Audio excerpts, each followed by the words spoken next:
أهلا رمضان يا شهر الإحسان شهر الغفران رمضان. الحمد لله الذي فضل رمضان بإنزال القرآن وشرع لنا صيامه والقيام وصلى الله وسلم على رسوله عدد من صام وقام. اما بعد، رمضان المبارک کے متعلق ایک ایمانی سوال وہ یہ ہے کہ وہ کون سے ایسے اعمال ہیں جو ہمیں رمضان المبارک میں کرنے چاہیے۔ یہ 6 ایسے اعمال ہیں کہ جن کا رمضان المبارک میں بہت زیادہ اہتمام کرنا چاہیے۔ ان میں سے پہلا عمل وہ ہے صیام رمضان، رمضان المبارک کا روزہ۔ یہ روزہ فرض ہے، اللہ تعالیٰ نے اس کو فرض کیا ہے۔ یا ایھا الذین آمنوا کتب علیکم الصیام کما کتب علی الذین من قبلکم لعلکم تتقون۔ اے وہ لوگوں جو ایمان لائے ہو، تم پر رمضان کے روزے فرض کیے گئے جیسا کہ تم سے پہلے لوگوں پر فرض کیے گئے تھے تاکہ تم متقی بن جاؤ۔ اور یہ روزہ اسلام کا رکن ہے۔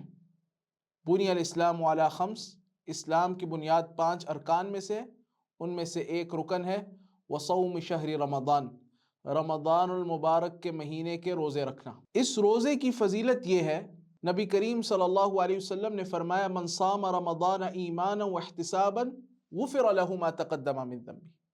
جس نے رمضان المبارک کے پورے مہینے کے روزے رکھے ایمان کے ساتھ، یعنی اس بات کی تصدیق کے ساتھ کہ یہ اللہ کا حکم ہے، اور احتسابا ثواب کی امید کے ساتھ، اجر و ثواب اللہ تعالیٰ کی رضا اور اس کی جنت اور اس سے حاصل ہونے والے ثواب کے حصول کے لیے، غفر له ما تقدم من ذنبہ، اس کے پچھلے گناہوں کو اللہ سبحانہ و تعالیٰ معاف کر دیتا ہے۔ رمضان المبارک کے مہینے میں دوسرا اہم ترین عمل جس کی انتہائی تاکید آئی ہے وہ ہے قیام رمضان، یعنی رمضان المبارک کی راتوں میں قیام کرنا۔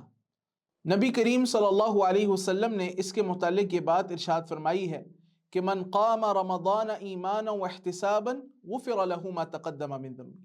جس نے اس مہینے کی راتوں میں قیام کیا، اس بات کی تصدیق کرتے ہوئے کہ اس کا قیام شریعت کا تقاضا ہے، اور احتسابا ثواب کی امید کے لیے، غفر له ما تقدم من ذنبہ، اس کے پچھلے گناہوں کو معاف کر دیا جاتا ہے۔ رمضان المبارک کے قیام کی انتہائی کوشش کرنی چاہیے کہ کسی سے بھی کسی بھی صورت میں نہ چھوٹے۔ اگر کوئی انسان مسجد میں عشاء کی نماز پڑھتا ہے اور امام کے ساتھ تراویح کی نماز پڑھتا ہے یہاں تک کہ امام سلام پھیر لے، یعنی وتر بھی امام کے ساتھ پڑھتا ہے اگر وہ نماز کے بعد پڑھاتا ہے، تو نبی کریم صلی اللہ علیہ وسلم نے فرمایا کہ من قام مع الامام حتی ینصرف کتب له قیام لیلہ۔ جو امام کے ساتھ قیام کرے یہاں تک کہ امام سلام پھیر لے، نماز سے پھر جائے، فارغ ہو جائے، کتب له قیام لیلہ، تو ایسے انسان کی فضیلت یہ ہے کہ اس کے لیے پوری رات کے قیام کا اجر و ثواب لکھ دیا جاتا ہے۔ علی الاقل ایک مسلمان کو ایک کوشش کرنی چاہیے کہ رمضان کی راتوں میں کبھی بھی قیام کو نہ چھوڑے۔ اگر مسجد کی صلاۃ التراویح اس سے رہ گئی ہے یا با جماعت صلاۃ التراویح اس سے رہ گئی ہے تو کم از کم رات کے کسی پہر میں 2 رکعت نماز پڑھ لے، 2 رکعت قیام اللیل کر لے۔ آپ صلی اللہ علیہ وسلم نے فرمایا من قام ب10 آیات لم یکتب من الغافلین۔ جس نے 10 آیات کے ساتھ بھی قیام کیا اس کو غافلوں میں سے نہیں لکھا جائے گا۔ تو کم از کم رمضان میں اس سنت نبوی کو نہ ترک کیجیے اور قیام اللیل کا اہتمام کیجیے۔ تیسرا عمل جس کا رمضان المبارک میں انتہائی اہتمام کرنا چاہیے وہ ہے تلاوت القرآن، قراءت القرآن۔ نبی کریم صلی اللہ علیہ وسلم کا جو رمضان کے متعلق معمول نقل ہوا ہے وہ یہ ہے کہ کان یلقاہ جبریل فی کل لیلۃ من رمضان فیدارسہ القرآن۔ رمضان المبارک کی ہر رات میں جبریل امین نبی علیہ الصلاۃ والسلام سے ملاقات کرتے اور قرآن کا مدارسہ ہوتا، قرآن کا دور ہوتا۔ جبریل امین قرآن کو نبی صلی اللہ علیہ وسلم پر پیش کرتے، آپ صلی اللہ علیہ وسلم انہیں قرآن سناتے۔ یہ دور القرآن نبی کریم صلی اللہ علیہ وسلم کا ایک مسنون طریقہ ہے جو رمضان المبارک میں آپ صلی اللہ علیہ وسلم اس کا اہتمام فرماتے تھے۔ اسی لیے رمضان المبارک میں ایک مومن کا، ایک مسلمان کا قرآن کریم سے تجدید عہد ہونا چاہیے، کثرت سے قرآن کریم کی تلاوت کا اہتمام کرنا چاہیے، علی الاقل ایک مرتبہ ختم القرآن ضرور کریں۔ ایک ہے قرآن کریم کے ترجمہ اور تفسیر کو پڑھنا، یہ بھی بہت اہم ہے، لیکن رمضان میں خصوصاً جس چیز کا اہتمام کرنا چاہیے وہ ہے تلاوت القرآن۔ نبی کریم صلی اللہ علیہ وسلم نے فرمایا من قرأ حرفا من کتاب اللہ فلہ بہ حسنہ، جس نے قرآن کریم کا ایک حرف پڑھا اس کے بدلے اس کو ایک نیکی ملے گی، اور یہ جو حسنہ ہے بعشر امثالہا، اپنے جیسی 10 نیکیوں کے برابر ہے۔ اور رمضان المبارک کا جو موسم ہے یہ موسم الفضیلہ ہے، فضیلت کا موسم ہے، اس میں نیکیوں کے اجر و ثواب کو بڑھا دیا جاتا ہے۔ چوتھا عمل جس کا رمضان المبارک میں انتہائی اہتمام کرنا چاہیے وہ ہے الجود والسخاء، جود و سخاوت، کرم، اللہ سبحانہ و تعالیٰ کی راہ میں خرچ کرنا، انفاق کرنا، صدقہ و خیرات کرنا۔ نبی کریم صلی اللہ علیہ وسلم کا کیا معمول آتا ہے کہ آپ صلی اللہ علیہ وسلم کے بارے میں آتے ہیں کہ کان رسول اللہ صلی اللہ علیہ وسلم اجود الناس، آپ صلی اللہ علیہ وسلم ویسے ہی لوگوں میں سے سب سے زیادہ سخی تھے، آپ کی سخاوت بہت بڑھ کر تھی۔ اور فلا رسول اللہ صلی اللہ علیہ وسلم اجود من الخیر بالریح المرسلہ، نبی کریم صلی اللہ علیہ وسلم نیکی کے کام کرنے میں، اللہ سبحانہ و تعالیٰ کے راستے میں انفاق کرنے میں، رمضان میں جب جبریل آپ سے ملاقات کرتے تھے تیز ہوا سے بھی زیادہ تیز تھے۔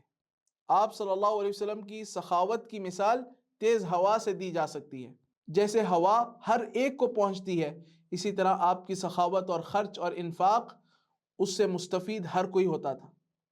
اور رمضان المبارک میں انتہائی اہم جو انفاق کی صورت ہے وہ کیا ہے؟ تفطیر الصائمین، روزے داروں کا روزہ کھلوانا اور اس کا اہتمام کرنا۔ یہ انفاق کی بھی تاکید ہے، لیکن انفاق میں انفاق کی، اس صدقے کی سب سے زیادہ تاکید ہے، اور وہ کیا ہے؟ روزے داروں کا روزہ کھلوانا۔ آپ صلی اللہ علیہ وسلم نے فرمایا من فطر صائما فلہ اجر مثلی، جس نے کسی روزے دار کا روزہ کھلوایا تو روزہ کھلوانے والے کو بھی روزہ رکھنے والے کی طرح اجر ملے گا، اس کے مثل اجر ملے گا، اور روزہ رکھنے والے شخص کے اجر میں سے کسی قسم کی کمی نہیں ہوگی۔ سبحان اللہ، صحابہ کرام اس بات کا بہت اہتمام کرتے تھے کہ روزے داروں کا روزہ کھلوایا جائے، اور اللہ سبحانہ و تعالیٰ کا فضل بہت وسیع ہے۔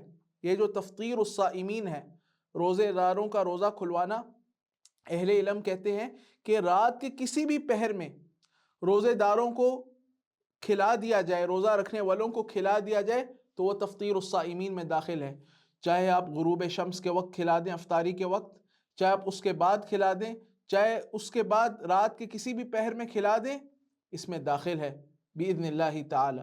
پانچواں عمل رمضان المبارک میں وہ کیا ہے؟ لزوم المساجد، مساجد کو لازم پکڑنا۔ اس کی 2 صورتیں ہیں، ایک تو صورت ہے اعتکاف کی، اور یہ نبی کریم صلی اللہ علیہ وسلم کا معمول تھا، آپ کا طریقہ تھا، آپ نے رمضان کے پہلے عشرے میں بھی اعتکاف کیا ہے، درمیانی عشرے میں بھی اعتکاف کیا ہے، اور آخری عشرے میں بھی اعتکاف کیا ہے، پھر اسی کو آپ نے اپنی عادت بنائی یہاں تک کہ آپ کی وفات ہو گئی صلی اللہ علیہ وسلم۔ یہ نبی کریم صلی اللہ علیہ وسلم کی ایک دائمی سنت مستمرہ رہی ہے، اس لیے اعتکاف کا جو شرعی اور مسنون اعتکاف ہے اس کا خیال کرنا چاہیے، اور اگر انسان کی استطاعت ہو تو اس کو نہیں ترک کرنا چاہیے۔ اور دوسری چیز لزوم المساجد میں، مسجد کو لازم پکڑنے میں بات آتی ہے کہ انسان کوشش کرے کہ اپنا زیادہ تر وقت مسجد میں گزارے، اس میں روزے کی بھی حفاظت ہے اور یہ عبادت بھی ہے۔ صحابہ کرام کا معمول تھا، وہ رمضان میں اپنا وقت زیادہ تر مسجد میں گزارتے تھے۔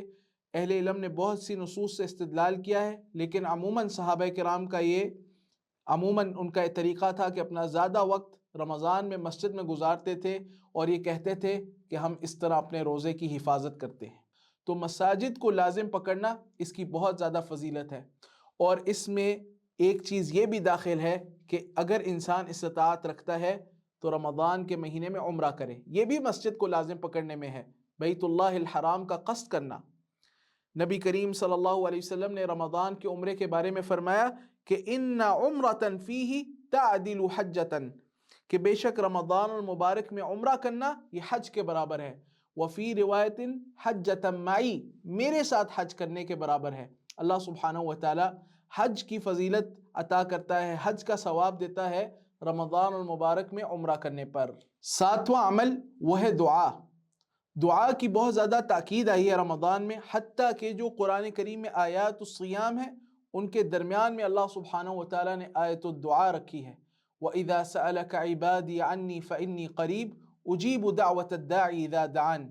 یہ آیت مبارکہ کا یہ مقام یہ ہمیں بتاتا ہے کہ دعا کی ایک خاص اہمیت ہے رمضان میں اور روزے کے دوران۔ اسی طرح نبی صلی اللہ علیہ وسلم نے ارشاد فرمایا کہ ثلاث لا ترد دعوتهم، تین طرح کے لوگ ایسے ہیں کہ اللہ تعالیٰ ان کی دعا کو رد نہیں کرتا۔ ان میں سے ایک آپ نے فرمایا والصائم حین یفطر، اور ایک روایت میں والصائم حتی یفطر۔ ان دونوں روایات کا ماحصل یہ ہے کہ روزے کی حالت میں بھی دعا رد نہیں ہوتی، دعا کی قبولیت کا ایک سبب ہے روزہ، اور دوسری بات یہ ہے کہ جب روزہ افطار کرنے کا وقت ہو اس سے پہلے روزے دار کو دعا کرنی چاہیے، افطاری سے پہلے۔ تو رمضان المبارک میں دعا کرنا مت بھولیے، ہر وقت دعا کا اہتمام کیجیے، خصوصاً روزے کے دوران اور افطاری سے پہلے۔